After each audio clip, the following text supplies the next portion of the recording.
नमस्कार मित्रमैत्रिणींनो, माझ्या यूट्यूब चॅनलमध्ये तुमचं स्वागत आहे. दसरा नेमका कधी आहे? 1 ऑक्टोबरला की 2 ऑक्टोबरला? हा प्रश्न अनेकांना पडलाय.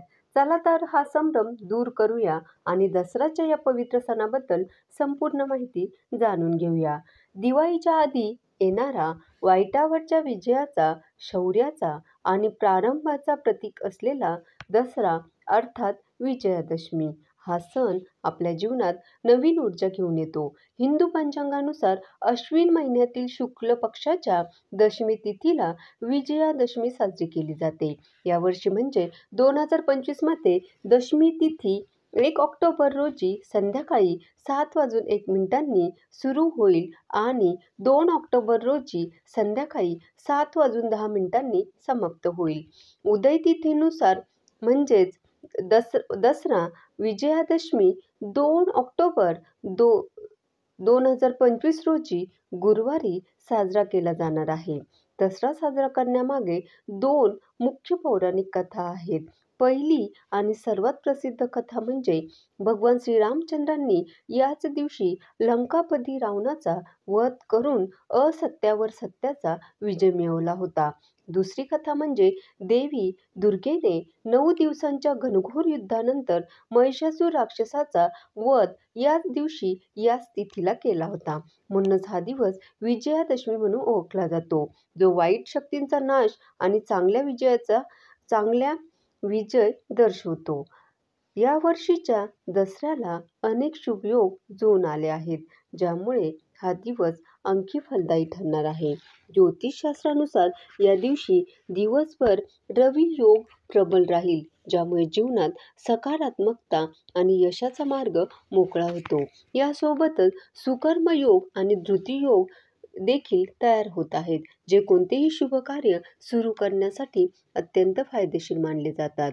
आता दसऱ्याच्या दिवशी शुभ मुहूर्त असणार आहेत कोणते? चला तर बघूया. दसऱ्याच्या दिवशी म्हणजे 2 ऑक्टोबर रोजी विजय मुहूर्त दुपारी 2:09 पासून ते दुपारी 2:56 पर्यंत असणार आहे. हा तब्बल 47 मिनिटांचा कालावधी नवीन कामाची सुरुवात, पूजा आणि शुभ कार्यासाठी अत्यंत महत्त्वाचा मानला जातोय. त्यानंतर अपराह्न पूजेची वेळ आहे दुपारी 1:21 पासून ते दुपारी 3:44 पर्यंत. या कालावधीत पूजा, शस्त्रपूजा आणि इतर धार्मिक कार्य करणं विशेष पुण्य आणि यश देणारं ठरतं. शस्त्रपूजेचा शुभ मुहूर्त दुपारी 2:09 पासून ते दुपारी 2:56 उत्तम राहणार आहे. आता रावण दहन नेहमी प्रदोषकाळात केलं जातं, जो सूर्यास्तानंतर सुरू होतो. 2 ऑक्टोबर रोजी सायंकाळी 6:05 सूर्यास्त होईल. त्यानंतरच रावण दहन करता येणार आहे. आता बघूया दसऱ्याच्या दिवशी काय करावं आणि काय करू नये. तर दसऱ्याला शस्त्रपूजा करण्याचं विशेष महत्त्व आहे.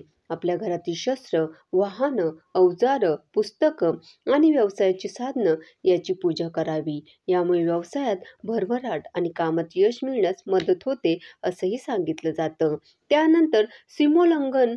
दसरा म्हणजे सीमोल्लंघनाचा दिवस असतो. पण परंपरेनुसार गावाच्या सीमेबाहेर जाऊन शमी किंवा आपट्याच्या वृक्षाची पूजा केली जाते. आजच्या काळात आपण आपल्या विचारांच्या सामाजिक विषमतेच्या सीमा ओलांडून प्रगतीकडे एक पाऊल टाकू शकतो. याचबरोबर महाराष्ट्रात दसऱ्याच्या दिवशी आपट्याची पानं सोनं म्हणून एकमेकांना देण्याची प्रथा आहे. यामुळे सुख समृद्धी वाढते आणि संबंध दृढ होतात. दसरा हा 3.5 मुहूर्तांपैकी एक मुहूर्त आहे. या दिवशी कोणतेही नवीन कार्य, व्यवसाय किंवा शिक्षण सुरू करणं अत्यंत शुभ मानलं जातं. या दिवशी आरंभ केलेल्या कामातही यश मिळतं असंही म्हटलं जातं. आता उत्तर भारतात आणि अनेक ठिकाणी कुंभकर्ण आणि मेघनाद यांच्या पुतळ्याचं देखील दहन केलं जातं. हे वाईट विचारांचा आणि नकारात्मकतेचा नाश करण्याचे प्रतीक आहे. त्याचबरोबर दसऱ्याच्या दिवशी देवी लक्ष्मीची पूजा करून, देवी सरस्वतीची पूजा करून धन आणि सुख समृद्धीसाठी शिवाय ज्ञानासाठीही प्रार्थना केली जाते. या गोष्टी दसऱ्याच्या दिवशी तुम्ही नक्कीच करू शकता. आता या दिवशी काय करू नये? तर दसरा हा सकारात्मकतेचा आणि विजयाचा सण आहे. त्यामुळे या दिवशी कोणतेही नकारात्मक विचार किंवा कृती टाळावी. इतरांबद्दल वाईट बोलणं किंवा वाईट करणं टाळावं. अगदी सणासुदीच्या काळात घरात किंवा समाजात कोणत्याही प्रकारचा वादविवाद होणार नाही याची काळजी घ्यावी. शांतता आणि सलोखा राखण्याचा प्रयत्न करावा. जरी दसरा अत्यंत शुभ असला तरी मांसाहार आणि मद्यपान यांसारख्या तामसिक गोष्टींपासून दूर राहणं हिताचं ठरू शकतं. जर तुम्ही धार्मिक विधी करत असाल तर या गोष्टी प्रामुख्याने नक्कीच पाळा. दसरा हा केवळ एक सण नाही, तर तो आपल्या जीवनात सकारात्मकता आणण्याचा, आत्मविश्वासाने पुढे जाण्याचा आणि आपल्यातील वाईट प्रकृतींवर विजय मिळवण्याचा प्रेरणादायी दिवस आहे. तसेच असत्यावर सत्यावर विजय मिळवण्याचा हा दिवस आहे. या दिवशी केलेल्या शुभ कार्यामुळे जीवनातील अडचणी दूर होतात आणि यशाची दारं उघडतात.